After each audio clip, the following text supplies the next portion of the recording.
Ahí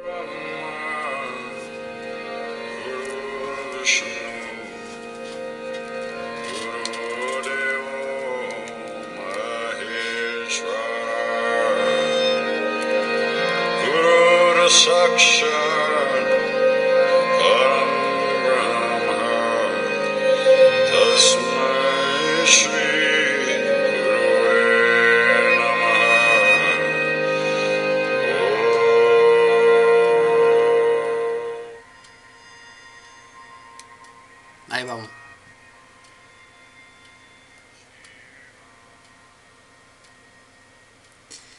Escuchábamos a Krishna Das con su canción Puya. Puya significa adoración, y de eso se trataba esta melodía. Estamos hablando hoy aquí en La Espada de Damocles acerca de Maya, la ilusión. Y usted se preguntará con justeza, ¿y qué es esa cosa de Maya? Bueno, no se preocupe, ya lo iremos develando a lo largo del programa y verá qué cotidiano que es, qué habitual en su vida diaria. Así que vamos a adentrarnos, en vez de explicar algunos tópicos así filosóficos, vamos a adentrarnos directamente en uno de los mitos que hablan de esta Maya. Maya, mantengamos en mente que tiene que ver con la ilusión, tiene que ver con el ilusionarse, tiene que ver un poco con el confundirse también. Se cuenta que había un sabio llamado Vyasa, y un día sus discípulos le preguntaron: Maestro, ¿no puede explicarnos un poquito acerca de Maya? Y Vyasa contestó: De Maya.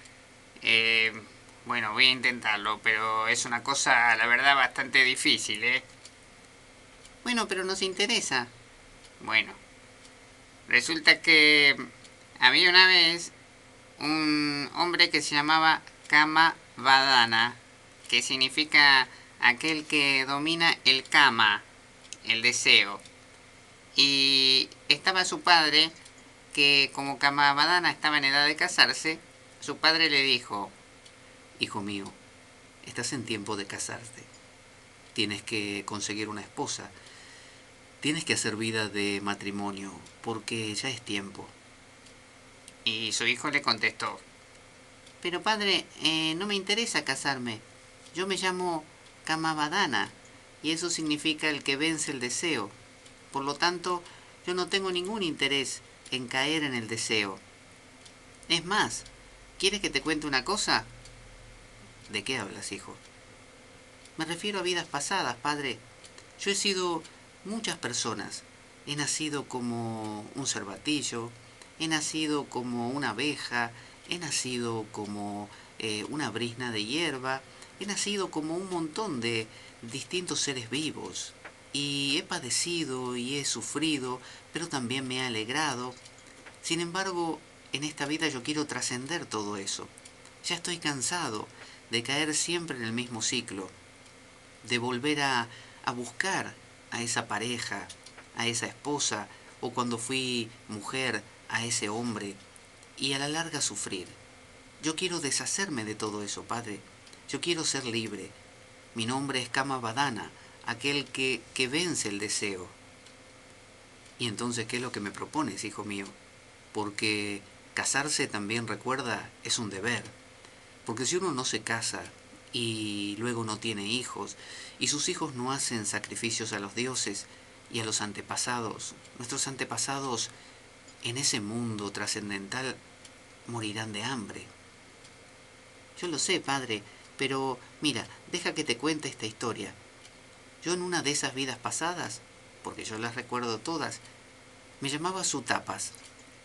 Sutapas significa aquel que hace austeridades y se siente muy feliz de hacerlas. Así que, como Sutapas, yo había hecho muchas austeridades. Me había, por ejemplo, sostenido sobre una sola pierna durante meses, me había privado de alimento y de agua por un montón de tiempo también, había hecho austeridades de las más extremas, había permanecido con un brazo levantado durante todo un año, no me había acostado a dormir, sino que había dormido parado, de pie, durante otro año, hacía celibato, bueno, toda una serie de cosas como hizo el Buda, pero peor. ¿Y eso, hijo mío, qué te reportó? Bueno, eso me permitió que acumulara mucho tellas. ¿Tellas? ¿Qué es tellas? Bueno, que acumulara mucho fuego interior, padre. Cuando uno se priva de muchas cosas, acumula mucho fuego interior. Tú querrás decir neurosis. Bueno, sí, lo puedes llamar neurosis también, pero es más lindo decirle tellas, porque suena como más poético, más místico, ¿no es cierto? Y sí, la verdad que suena mejor, pero es la misma cosa. Bueno, padre, yo como sus tapas desarrollé mucho tellas. Este fuego interior era muy muy fuerte y los dioses me escucharon. ¿Y qué hicieron? Bueno, Vishnu, uno de los dioses más importantes, descendió. ¿Me estás hablando en serio? Sí, padre, yo era su tapas y descendió Vishnu. ¿Y qué te dijo Vishnu? Me dijo así: hijo mío, su tapas, yo soy Vishnu. Sí, señor, ya me doy cuenta, porque lo veo en su gran pájaro Garuda. Obviamente usted es Vishnu. Bueno, sí, ya sé que se nota a la legua que soy Vishnu, pero a mí me gusta cuando aparezco ante mis devotos decir: hola, soy Vishnu. Ah, bueno, señor, no se preocupe. ¿Así que usted es Vishnu? Sí, soy Vishnu. Ah, qué bueno. ¿Y qué puedo hacer por usted? No, hijo mío, vengo a concederte un deseo, ya que tú eres su tapas, el que es feliz con sus tapas.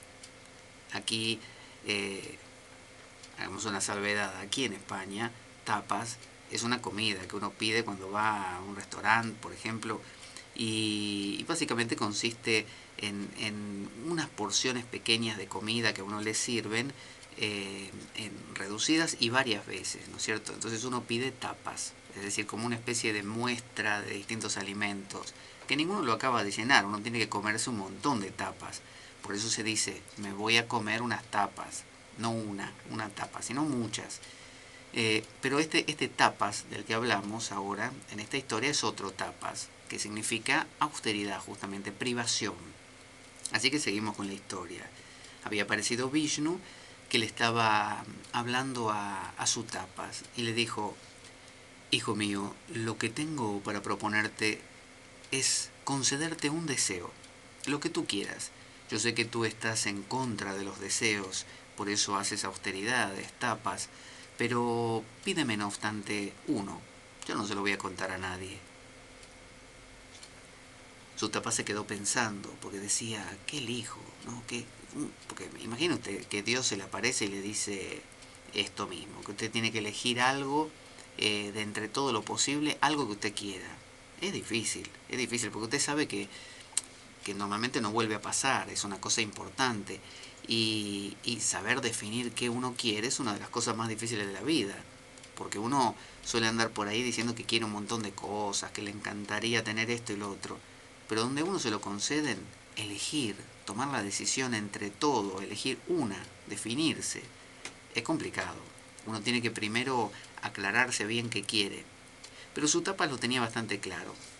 Durante sus austeridades, su tapas había notado que había una cuota de engaño siempre, de autoengaño, que uno, digamos, hace austeridades, no sé, se va de rodillas hasta la basílica de, ¿qué le puedo decir?, de Luján o de lo que fuera, se priva de cosas, pero en el fondo lo está haciendo porque quiere ganar algo. Y si por un lado logró aquietar la mente, uno sabe que lo hizo también, a través de métodos mecánicos. Por lo tanto, ese aquietamiento no es un aquietamiento, total, sino que es un aquietamiento que dura lo que dura el efecto, por así decirlo. Entonces él veía que la vida contenía muchos autoengaños. Es decir, cuando uno quiere autodominarse, que es de lo que se trata la austeridad, uno empieza a darse cuenta que ese uno que intenta dominar a ese otro, en realidad son dos partes de uno mismo. ¿Y cómo uno mismo se va a dominar a uno mismo? Que hay dos personas dentro de uno que están separadas. Cuando usted dice, por ejemplo: a partir de ahora no voy a comer más, tarta de chocolate. cuando usted dice eso, lo que está diciendo es que usted, una parte de usted, que es la que decidió no comer más tarta de chocolate, va a dominar a la otra parte de usted que está encantadísima comiendo tarta de chocolate. Y para eso tiene que creer que son dos y que una vence a la otra. Pero eso es como decir que su mano derecha quiere doblar hacia la izquierda, cuando el resto de su cuerpo, si no tiene ganas, no va a doblar nada hacia la izquierda. Entonces su mano no va a ir, no lo va a lograr. Entonces, si no trabaja como una unidad, no va a poder hacer ningún cambio. Entonces, es como un autoengaño que Sutapas logró detectar, logró darse cuenta. Y entonces, a eso se le llama, entre otras cosas, maya, ilusión, al hecho de autoengañarse creyendo que porque uno desee ser más bueno, lo va a hacer. Cuando en realidad hay muchas cosas en juego que uno ni se entera de uno mismo, que hacen que uno sea un gamberro, un joputa, sin siquiera proponérselo. Cuando en realidad uno quería ser el tipo más bueno del barrio, acaba siendo el más malo. Cuando quería no comer la tarta, termina comiéndosela. Cuando quería no enfadarse más, se termina enfadando. Entonces, ese juego medio morboso del autocontrol, Sutapas lo sabía. Entonces le dijo a Vishnu así: mira, Vishnu, hay una sola cosa que yo te pediría. Dime, hijo mío, lo que tú quieras te lo concederé. Yo quiero conocer y entender tu maya. ¿Mi qué? Tu maya. Maya. Sí, maya. La ilusión. No, no, no, eso no. Pero no me dijiste que te pidiera lo que quisiera. Bueno, me refería dentro de los patrones normales. Pero vos me dijiste, mira, si vos me lo prometiste, ahora me lo tenés que cumplir. Bueno, Sutapas, déjame pensar un minuto. Lo voy a conversar con Garuda. Garuda, ¿sabés lo que me acaba de pedir? ¿Qué? Me acaba de pedir que le explique lo de Maya. Está loco. Sí, ya sé que está loco. ¿Y qué hago? Contale una historia. ¿Una historia de qué? Contale la de Narada. Ah, sí, esa es buena. Está bien, eso voy a hacer. ¿Sutapas? Sí, señor. Mira, te voy a revelar el secreto de Maya. Estoy encantado, señor. Soy todo oídos. Te contaré una historia. Esta es la historia de Narada. ¿Quién? Narada. Narada. Sí, Narada, Narada. No importa el nombre, Sutapas. Yo te voy a contar algo más importante. Resultó que había un sabio llamado Narada que se encontró una vez conmigo. Y como él también, como tú, había hecho muchas austeridades, se merecía comprender la esencia de la vida. Y me hizo la misma pregunta que tú me hiciste. Entonces, ¿sabes lo que hice? ¿Qué hiciste? Cerca nuestro había una charca, había un espejo de agua. Así que le dije a Narada: Narada, camina hacia la charca de agua y entenderás el secreto de mi maya. Y Narada, obviamente muy interesado, caminó hacia la charca. Y en el momento en que se adentró en ella, se fue sumergiendo hasta que desapareció. Y emergió por el otro lado de la charca, en otro plano, digamos, en otra dimensión, en otro mundo paralelo. Pero emergió como una mujer. Ahora era Susila. Así que Narada había emergido del otro lado de la charca, ya no como Narada mismo, sino como Susila, como una mujer. Y como tal, encontró, descubrió que era hija de un rey que a su vez tenía trato con otro rey y decidió casar a su hija con un príncipe, el hijo del otro rey. Así que Narada de un momento a otro se encontró en un plan de boda, de casamiento, y se hizo una boda al estilo hindú, esas bodas que duran, vio usted, como 10 días, con gente que canta, que come, que baila, y al estilo real, obviamente, con muchos palanquines y con telas de colores, con brocados de seda, y, y bueno, Narada acabó casado, o casada en este caso, con un príncipe. Imagínense usted, Narada se miraba, se decía que tengo acá, se tocaba el pecho, se veía raro, ¿no? Imagínese usted una zeta como Narada, siendo hombre, ahora sentirse mujer, era toda una cosa nueva. El trato que tenía con la gente era otro, pero sin embargo se fue habituando.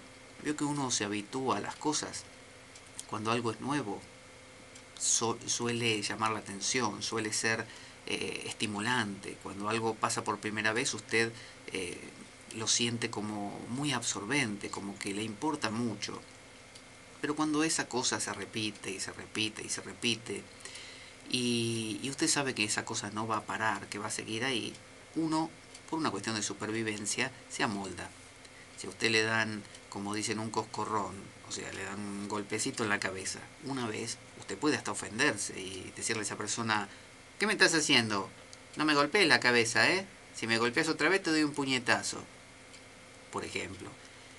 Pero si lo golpea el otro una vez, y otra vez, y usted le da el puñetazo, pero el otro le sigue golpeando, y usted le da 2 puñetazos, y el otro le sigue golpeando, y le sigue golpeando, y le sigue golpeando, y no se detiene, usted empieza a darse cuenta que por más puñetazos que dé, la cosa no va a cambiar. Y se empieza a relajar, se empieza a quedar en el molde. Y cuando quiere acordar, pasó un año que le están dando coscorrones en la cabeza o golpecitos, y usted ya vive con ello. Tanto como vive con tener, no sé, una nariz en el medio de la cara, o vive con tener 2 orejas, una a cada lado de la cabeza. Son cosas que ya las da por sentadas. O sea, uno podría, la primera vez que le ponen una oreja a cada lado de la cabeza, uno empieza a pensar, ¿esto no es un poco impráctico? ¿No me las podré enganchar cuando me pongo, me saco la ropa y me las puedo lastimar? La verdad que no es muy inteligente tener orejas. Hasta que pasan los años y usted se da cuenta que la oreja ya es parte suya.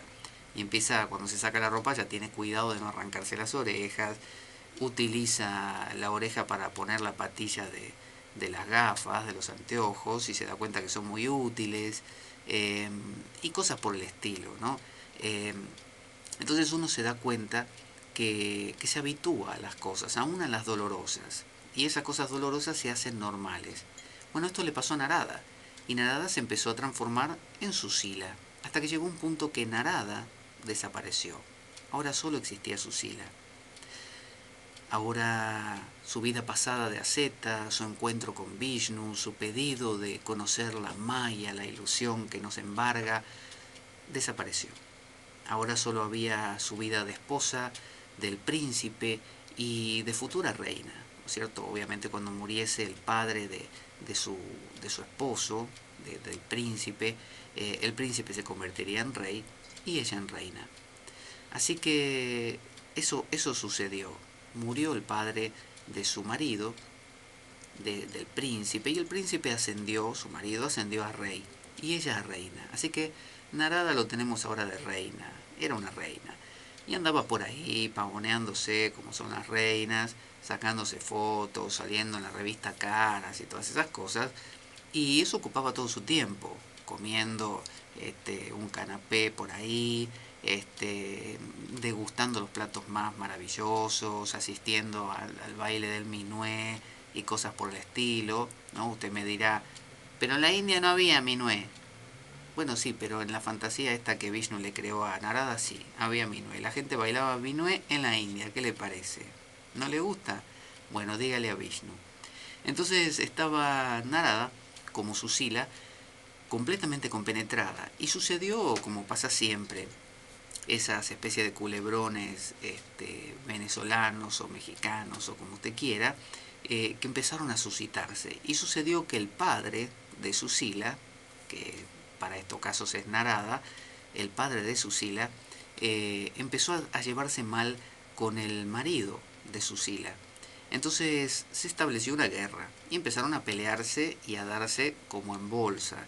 Empezaron a haber muertes de ambos bandos, lo cual hacía muy infeliz a Susila, que estaba en el medio. Ella tenía a su marido por un lado y sus hijos, pero por otro lado, en el otro bando tenía a su padre, a su madre y a sus parientes, sus hermanos y sus primos.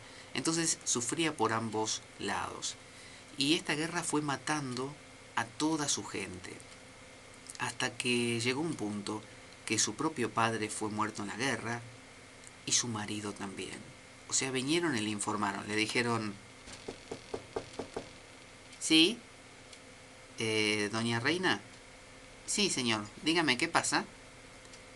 Bueno, tengo la terrible obligación de contarle que en la batalla que ha sucedido hace unos momentos, aquí cerca, ha muerto su padre. ¿Ha muerto mi padre?